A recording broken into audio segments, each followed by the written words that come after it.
The minute that mandates hit, our suburban guests stop coming in, business people stop coming into the cities, conventions stop, everything that drives the city's economic engine stops.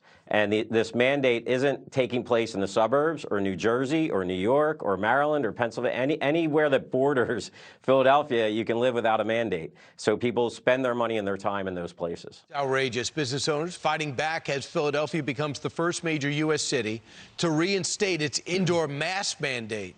The reinforced rules come as a federal judge blocks the Biden administration's mask mandate for planes and trains and buses, allowing you, the traveler, to drop your mask, at least for now.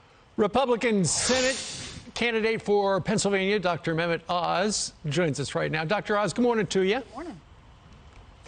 Good morning, my friends. It's good to have you. Hey, listen, it seems like the whole planet has dropped the mask mandates, except Philadelphia. What's up in the city of brotherly love? I mean, I'm sitting in Philadelphia right now. I live here. I cannot believe it. The left is forcing these mask mandates. They don't work. Listen, I've been talking with you about COVID for over 2 years now. Yep. All along, we had major reservations about masks. It's pretty clear right now. The mandates don't work, and the masks don't work like they're designed.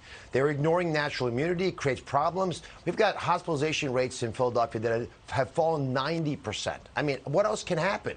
And Pennsylvania, see the hypocrisy. There's litigation, as you highlight. I know the folks behind that litigation. Part of the story is, at what level are you allowed to start mandating things? Now we have a mayor of a city that could have, how about a borough leader starts to mandate things in their little neighborhood? At what point do you say enough's enough? Everyone gets to go in their own direction. It violates what we as Americans have always appreciated, which is individualism. We're smart enough to do the right things for ourselves. Don't force mandates on us that are clunky, top-down, authoritarian, one-size-fits-all rules that just do not work.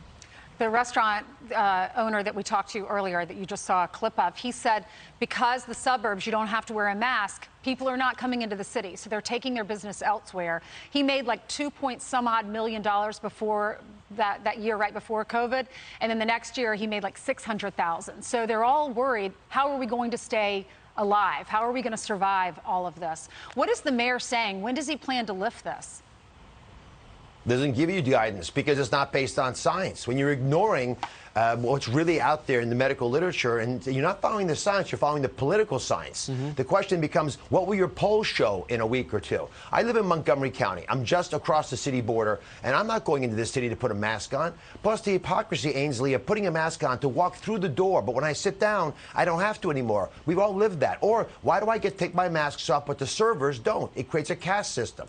President Trump endorsed me because he said specifically, I'm smart, I'm tough, and it will never let us down. These are the kinds of rules that we have to be smart and tough against, and we're letting people down when we let folks get away with this.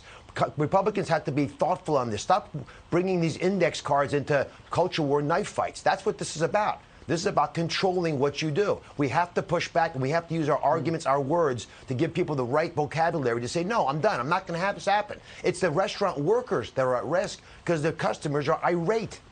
Right. Dr. Oz, real quick, you're up by about a point in the latest poll, but not a poll has been done since you got the endorsement from President Trump. You got about 3 to 4 weeks before the primary. What's your focus? My focus is to do what President Trump endorsed me to do, which is speak boldly about things that matter to Americans, and most importantly, make sure that life, liberty, and the pursuit of happiness are protected. Life specifically, because it starts at conception, but we got to guard our children in school to make sure they're not indoctrinated.